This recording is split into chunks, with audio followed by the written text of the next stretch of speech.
Mi mejor amigo dijo que embaracé a su hermana con problemas mentales.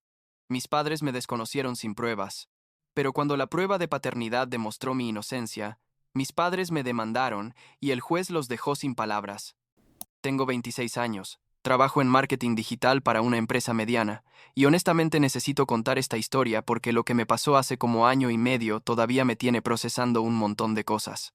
Básicamente, mi mejor amigo desde la secundaria tiene una hermana, Kristen, que siempre ha tenido problemas mentales, ya sabes, tipo ha estado entrando y saliendo de terapia desde que tengo memoria, y un día, ella decidió decirle a todo el mundo que yo la había dejado embarazada.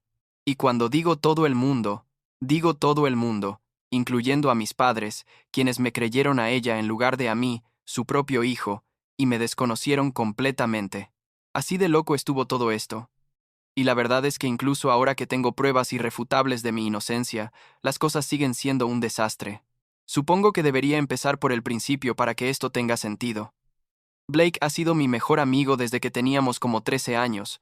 Nos conocimos en la secundaria y básicamente crecimos juntos. Tipo esa amistad donde te conoces tan bien que ni siquiera necesitas hablar para saber qué está pensando el otro, ¿me explico? Su familia siempre fue medio complicada. Su hermana menor Kristen tenía como 3 años menos que nosotros, y desde chica mostró señales de que algo no andaba bien. No voy a entrar en detalles médicos porque tampoco es mi lugar hacerlo. Pero digamos que Kristen ha lidiado con problemas de salud mental serios desde la adolescencia, ha estado medicada, ha tenido episodios donde pierde el contacto con la realidad, ese tipo de cosas. Blake siempre fue súper protector con ella, obviamente, es su hermana, pero también era consciente de que ella necesitaba ayuda profesional. Yo siempre fui cordial con Kristen, o sea, era la hermana de mi mejor amigo, la veía en reuniones familiares, en fiestas de cumpleaños, ese tipo de cosas, pero nunca tuvimos una relación cercana más allá de eso. Siempre mantuve mi distancia, no porque fuera mala persona ni nada, sino porque honestamente me incomodaba un poco la intensidad con la que a veces me miraba o me hablaba, como que había algo raro en la forma en que interactuaba conmigo que me ponía nervioso.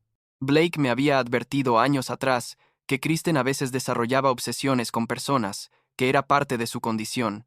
Entonces yo siempre fui consciente de mantener límites claros y saludables. Mi relación con mis padres antes de todo este drama era, digamos, normal, pero no particularmente cercana. Ellos son de esa generación más tradicional, ya sabes, donde el hombre tiene que ser responsable, proveedor, todas esas cosas. Siempre tuvieron expectativas altas para mí. Querían que fuera exitoso, que formara una familia, la típica visión conservadora de cómo debería ser mi vida. No estábamos peleados ni nada, pero tampoco éramos de esos que hablan todos los días o comparten todo. Nos veíamos en cenas familiares, días festivos, cumpleaños, básicamente lo mínimo necesario para mantener la apariencia de una familia funcional. Todo empezó a desmoronarse como en marzo del año pasado, creo, o tal vez fue finales de febrero. No recuerdo la fecha exacta, pero sí recuerdo perfectamente el momento. Estaba en mi apartamento. Era un sábado por la tarde. Y recibo una llamada de Blake que sonaba alteradísimo. Tipo nunca lo había escuchado así de estresado. Me dice que necesitamos hablar urgentemente, que es sobre Kristen. Y yo, obviamente me preocupé pensando que algo malo le había pasado a ella, tipo que estaba en el hospital o algo así. Quedamos de vernos en un café cerca de su casa, y cuando llegué, Blake tenía esa cara de no haber dormido en días. Estaba todo pálido y nervioso. Se sienta y me suelta la bomba sin ningún tipo de preparación. Me dice, Kristen está embarazada, y dice que tú eres el padre. Yo me quedé ahí sentado como 5 segundos en completo silencio, porque honestamente mi cerebro no procesaba lo que acababa de escuchar. Luego me empecé a reír porque pensé que era una broma de mal gusto, pero Blake no se estaba riendo, estaba completamente serio. Le dije, hermano, ¿qué? Eso es literalmente imposible. Y él solo movía la cabeza diciendo que Kristen estaba insistiendo en que yo era el padre, que habíamos estado juntos, que no sé qué más. Yo estaba en shock total. Tipo, ¿de dónde había salido esto? Le expliqué a Blake con lujo de detalles que yo jamás, y cuando digo jamás, había tenido ningún tipo de contacto íntimo con Kristen. Le recordé todas las veces que específicamente había evitado estar a solas con ella, precisamente porque me incomodaba. Le mostré mi calendario del trabajo donde podía ver que durante los meses, que ella decía que había pasado algo, yo había estado viajando por trabajo, o había estado con mi exnovia Amber prácticamente todos los días. Blake me creía. Podía verlo en sus ojos, pero también estaba en una posición horrible porque era su hermana, ¿sabes? Le sugerí que hiciéramos una prueba de paternidad prenatal. O sea, existen pruebas que puedes hacer durante el embarazo, que son completamente seguras y que pueden determinar la paternidad con certeza. Le dije, mira, si ella está tan segura, hagamos la prueba y esto se resuelve de una vez por todas, yo no tengo nada que ocultar. Blake estuvo de acuerdo y fue a hablar con Kristen, pero ella se negó rotundamente a hacerse la prueba. Dijo que era peligrosa para el bebé, lo cual es falso. Las pruebas modernas son súper seguras, que no necesitaba demostrar nada, que ella sabía la verdad y eso era suficiente. Esa negativa a hacerse la prueba debería haber sido una señal de alerta gigante para todos, pero bueno, aparentemente no lo fue. Las cosas se pusieron peor cuando Kristen decidió contarle a sus padres. Y los padres de Blake son cercanos a los míos. Tipo, se conocen desde hace años, van a la misma iglesia, toda esa onda.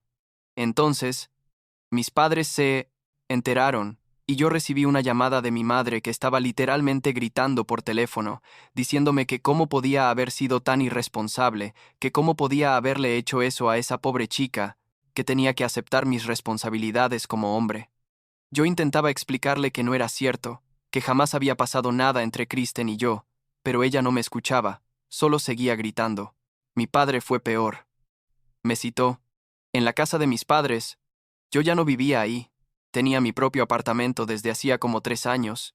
Y cuando llegué, estaban los dos sentados en la sala con esa cara de decepción total que te hace sentir como si tuvieras 5 años otra vez.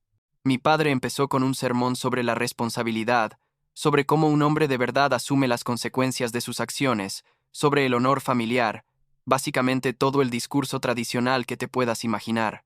Yo intenté defenderte. Les mostré mi calendario laboral. Les expliqué que durante el NOR, periodo en que supuestamente pasó esto, yo ni siquiera estaba en el mismo estado la mayor parte del tiempo. Aquí viene la parte que todavía me hierve la sangre cuando lo recuerdo. Les dije, miren, durante los meses de noviembre y diciembre del año pasado, que era cuando supuestamente había ocurrido la concepción, según las fechas que Kristen daba, yo estuve en California por 3 semanas en noviembre, por un proyecto de trabajo. Tengo los boletos de avión, tengo las reservas de hotel, tengo todo documentado. Y en diciembre, estuve con Amber prácticamente todos los días. Ella puede confirmarlo. Tenemos fotos juntos con fechas, tenemos mensajes, tenemos de todo. Pero, ¿sabes qué me dijeron? Que las pruebas podían falsificarse, que tal vez estaba mintiendo, que Kristen no tenía ninguna razón para mentir sobre algo así. Eso me dolió más de lo que puedo explicar. Tipo el hecho de que mis propios padres eligieran creerle a una chica que apenas conocían, que sabían que tenía problemas de salud mental, por encima de creerme a mí, su hijo. Les supliqué que al menos esperaran a que naciera el bebé, para hacer una prueba de paternidad oficial. Les dije que estaba dispuesto a hacerla inmediatamente después del nacimiento, y que eso probaría mi inocencia de una vez por todas. Pero ellos querían que yo asumiera responsabilidad ahora, que empezara a proveer para Kristen y el bebé, que me preparara para ser padre, todo esto sin ninguna prueba real de que el niño fuera mío. La gota que derramó el vaso fue cuando me dijeron que o aceptaba la paternidad y empezaba a actuar como un padre responsable, o me considerarían muerto para ellos. Eso fue literal. Mi padre dijo, esas palabras exactas, que si no daba un paso al frente y hacía lo correcto, ya no tendría un hijo. Yo me quedé ahí sentado procesando que me estaban dando un ultimátum, que estaban dispuestos a cortarme de sus vidas completamente por negarme a aceptar responsabilidad por un hijo que no era mío, por un acto que nunca había ocurrido. Les dije que no iba a aceptar ser padre de un niño que no era mío solo para complacerlos o para salvar las apariencias, y mi padre literalmente me señaló la puerta y me dijo que me fuera. Salí de esa casa sintiéndome como si me hubieran vaciado por dentro. Llamé a Blake llorando en mi carro, no podía ni manejar, y él estaba devastado también porque sabía que todo esto era culpa de su hermana, pero no podía hacer nada al respecto. Me dijo que había intentado hablar con Kristen, que le había rogado que dijera la verdad, pero ella se mantenía firme en su historia, Incluso había empezado a inventar detalles sobre supuestos encuentros que habíamos tenido, lugares donde supuestamente habíamos estado juntos, cosas que literalmente nunca habían pasado. Los siguientes meses fueron una pesadilla absoluta. Mis padres no me hablaban. Habían bloqueado mi número. Cuando intentaba ir a verlos no me abrían la puerta. La familia de Blake estaba dividida. Algunos me creían y otros pensaban que yo estaba mintiendo. La comunidad de la iglesia donde iban mis padres empezó a murmurar sobre mí, tipo el típico chisme de pueblo chico, donde todos saben todo de todos. Mi reputación estaba destrozada, y yo no podía hacer nada más que esperar a que naciera el bebé para poder hacer la prueba de paternidad y limpiar mi nombre. El bebé nació en agosto. Fue una niña según supe después. Y yo inmediatamente solicité una prueba de paternidad oficial a través de la corte. Kristen no tuvo más opción que aceptar porque era una orden judicial. La prueba se hizo como una semana después del nacimiento. Tomaron muestras de ADN de la bebé, de Kristen y mías, y luego fue cuestión de esperar los resultados. Esas 2 semanas de espera fueron las más largas de mi vida. No porque tuviera dudas sobre el resultado, yo sabía al 100% que no era el padre, sino porque necesitaba esa validación oficial, necesitaba ese papel que dijera, blanco sobre negro, que yo había estado diciendo la verdad todo este tiempo. Los resultados llegaron, y era exactamente lo que yo sabía que iba a hacer. 0% de probabilidad de que yo fuera el padre, literalmente 0, ni siquiera un 1% o un margen de error. Era imposible que ese bebé fuera mío. Le envié los resultados a mis padres por correo certificado, junto con una carta donde básicamente les decía que tenían razón en una cosa, ya no tenían un hijo, porque después de lo que me habían hecho, después de elegir creerle a una extraña por encima de mí, después de desconocerme sin ninguna prueba real, yo tampoco quería saber nada de ellos. Pensé que con esos resultados todo se iba a resolver, que iba a recibir disculpas, que las cosas iban a volver a la normalidad, pero no, las cosas se pusieron peor. Mis padres aparecieron en mi apartamento como 3 días después de recibir los resultados, tocando la puerta a las 7 de la mañana un domingo. Les abrí porque honestamente esperaba una disculpa sincera, esperaba que al menos reconocieran que se habían equivocado. Mi madre estaba llorando. Mi padre se veía avergonzado, y empezaron con un discurso sobre cómo lo sentían mucho, que habían cometido un error, que querían arreglar las cosas. Pero aquí está la cosa. Sus disculpas no eran realmente disculpas, eran justificaciones. Mi madre decía que cualquier padre hubiera hecho lo mismo, que ellos solo querían asegurarse de que el bebé estuviera cuidado, que era su deber moral presionarme para que hiciera lo correcto. Mi padre dijo que aunque se habían equivocado en este caso específico, sus intenciones eran buenas, y que yo debería entender que actuaron desde el amor. Ni una sola vez dijeron, nos equivocamos, te fallamos, destruimos nuestra relación por creerle a alguien más en lugar de confiar en ti, perdónanos. Encima de eso, trajeron un cheque, tipo pensaron que podían comprar mi perdón con dinero. Era por una cantidad considerable, como $10,000 o algo así, y me lo ofrecieron diciendo que era para ayudarme a recuperarme de todo el estrés que había pasado, para compensar el daño. Yo miré ese cheque y sentí tanta rabia que literalmente me temblaban las manos. Les dije que se metieran su dinero donde les cupiera, que no podían comprar mi perdón, que lo que habían hecho no se arreglaba con un cheque y medio disculpa. Les expliqué que me habían abandonado en el peor momento posible, que cuando más los necesitaba ellos me habían dado la espalda sin siquiera escucharme realmente, que habían destruido años de relación en cuestión de semanas por creerle a alguien más. Mi padre intentó interrumpirme, pero yo seguí hablando. Le dije que su ultimátum había funcionado, que efectivamente ya no tenía padres porque yo tampoco quería saber nada de ellos después de esto. Mi madre empezó a llorar más fuerte, diciendo que yo estaba siendo cruel, que ellos eran mis padres y que tenía que perdonarlos, pero yo ya estaba harto. Los saqué de mi apartamento y les dije que no volvieran, que no me llamaran, que no me buscaran, que como ellos mismos habían dicho, estábamos muertos el uno para el otro. Cerré la puerta y me quedé ahí parado en mi sala, sintiendo una mezcla rara de alivio y tristeza, porque por un lado me había quitado un peso de encima al decirles todo lo que sentía, pero por otro lado acababa de cortar relación con mis padres, probablemente para siempre. Pensé que ahí terminaba todo, que finalmente podía seguir con mi vida, reconstruir mi reputación, recuperarme del trauma de todo esto, pero Kristen todavía no había terminado de arruinar mi vida. Como 2 semanas después empecé a recibir mensajes de gente preguntándome sobre los resultados de la prueba de paternidad, diciendo que habían escuchado rumores de que yo había falsificado los resultados, que había pagado al laboratorio para que dijeran que no era el padre. Kristen estaba esparciendo rumores por todos lados, diciéndole a quien quisiera escuchar que yo era el padre pero que había manipulado la prueba. Esto es donde todo se volvió realmente loco. Mis padres, en lugar de defender la verdad, en lugar de decirle a la gente que la prueba oficial de la corte había demostrado mi inocencia, empezaron su propia campaña de relaciones públicas. Empezaron a contactar a mis amigos, a mis conocidos, a compañeros de trabajo, básicamente a cualquiera que conocieran de mi círculo social, diciéndoles su versión de la historia donde ellos eran las víctimas, donde yo era el hijo cruel que los había rechazado injustamente. Me enteré de esto porque un viejo amigo de la secundaria, Marcus, me llamó un día y me dijo: «Hermano, tus padres me contactaron en Facebook y me escribieron como 3 páginas sobre cómo los trataste horrible, cómo no quieres perdonarlos, cómo eres un hijo desagradecido. Necesito que sepas que...». No les creí nada, pero pensé que debías saber que están haciendo esto. Le agradecí a Marcus por avisarme y empecé a investigar. Revisé mis redes sociales y efectivamente, mis padres habían estado contactando a prácticamente todos los que aparecían en mi lista de amigos. Pero la gota que realmente derramó el vaso fue cuando mis padres llamaron a mi trabajo. Hablaron con mi jefe, expresando preocupaciones sobre mi estado mental, diciendo que estaba atravesando una crisis, que había abandonado a mi familia, que estaban preocupados por mi bienestar. Mi jefe me llamó a su oficina, obviamente confundido porque yo había sido un empleado modelo, nunca había dado señales de tener problemas, y me preguntó qué estaba pasando. Tuve que sentarme y explicarle toda la situación de principio a fin, mostrarle los resultados de la prueba de paternidad, explicarle que mis padres me habían desconocido por negarme a aceptar responsabilidad por un niño que no era mío.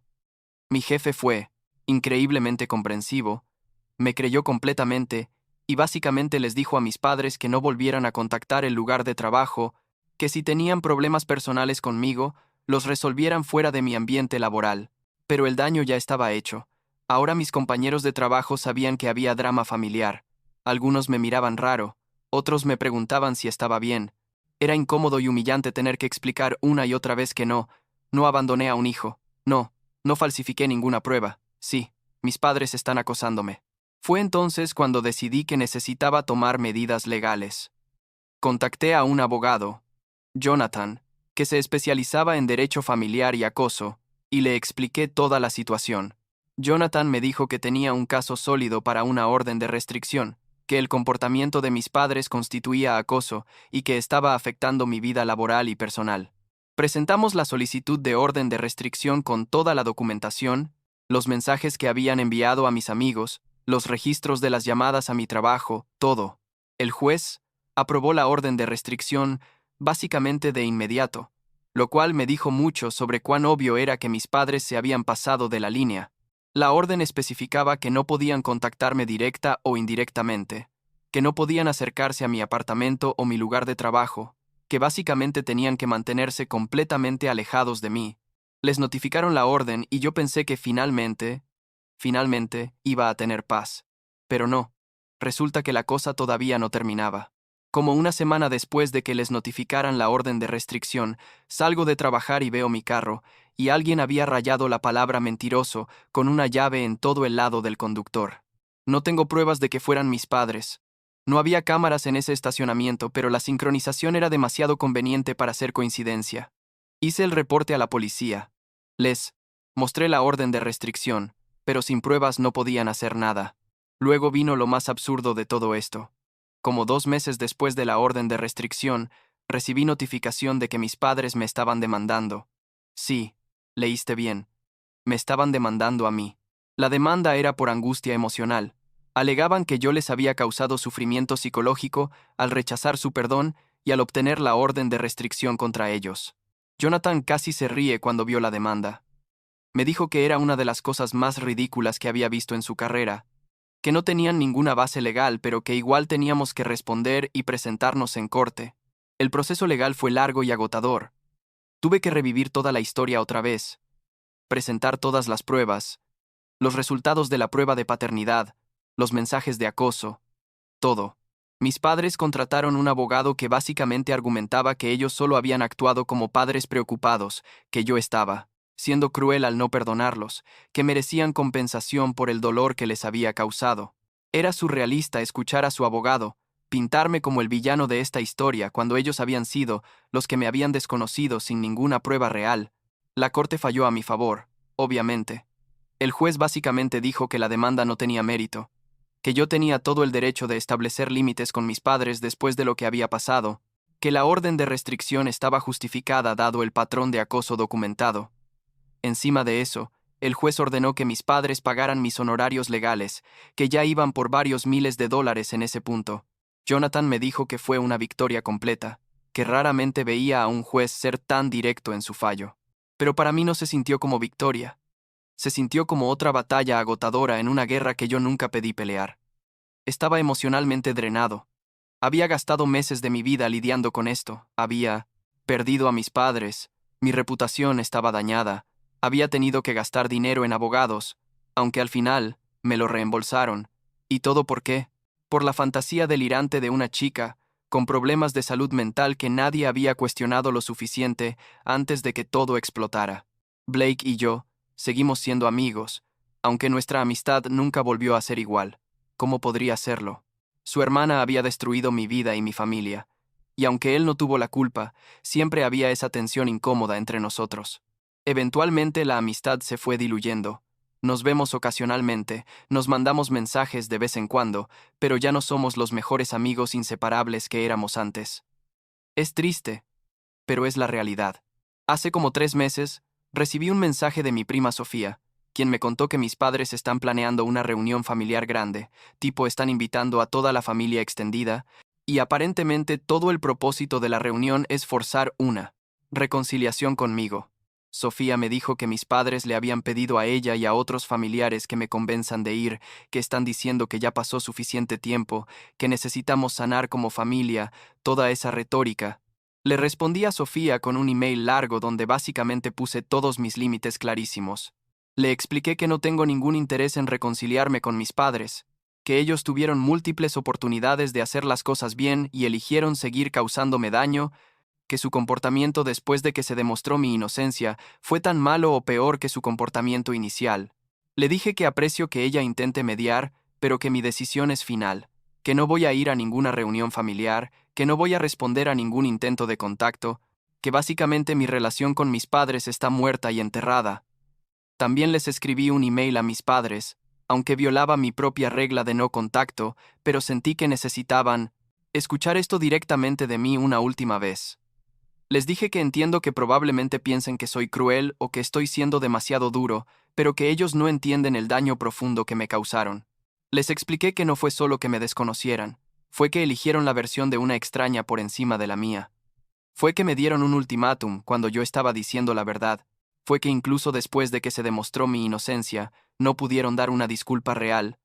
Fue que me acosaron, contactaron mi trabajo, esparcieron rumores, y finalmente me demandaron. Les dije que su comportamiento no fue un simple error. Fue un patrón consistente de priorizar sus propias ideas de cómo deberían ser las cosas por encima de escucharme realmente a mí, de confiar en mí, de apoyarme. Les expliqué que el perdón no es algo que se puede exigir o comprar, que se tiene que ganar, y que ellos no han hecho absolutamente nada para ganarlo excepto causar más daño. Les deseé lo mejor en sus vidas, pero les dejé muy claro que yo no sería parte de ellas, que respetaran mi decisión y dejaran de intentar forzar algo que ya no existe. Ahora estoy enfocado en reconstruir mi vida sin ellos. He estado yendo a terapia para procesar todo esto, porque honestamente, el trauma de tener a tus propios padres dándote la espalda así es algo que no superas fácilmente. He estado reconectando con amigos que me apoyaron durante todo esto. He estado invirtiendo en mi carrera, básicamente tratando de crear una vida donde no necesite la validación o el apoyo de mis padres para sentirme completo. La semana pasada estaba en el supermercado y vi a mi madre en el pasillo de enfrente. Ella me vio también.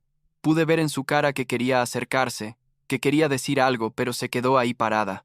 Yo solo seguí caminando. No la saludé. No hice contacto visual después del primer segundo. Solo seguí con mis compras como si no la hubiera visto. Cuando salí del supermercado, sentí una mezcla rara de cosas.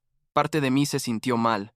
porque al fin y al cabo es mi madre, pero la parte más grande de mí se sintió aliviada de que hubiera respetado el espacio y no hubiera intentado confrontarme. No sé si algún día voy a poder perdonar a mis padres. Honestamente, en este momento no veo cómo podría pasar eso. El daño es demasiado profundo y demasiado reciente. Tal vez en 10 años, tal vez en 20, tal vez nunca, no lo sé. Lo que sí sé es que tomé la decisión correcta al ponerme a mí primero, al establecer límites firmes, al no dejar que me siguieran lastimando solo porque son familia. Porque al final del día, la familia no es solo sangre, es confianza, es apoyo, es creer en alguien cuando todo el mundo duda, y mis padres demostraron que no podían darme eso cuando más lo necesitaba.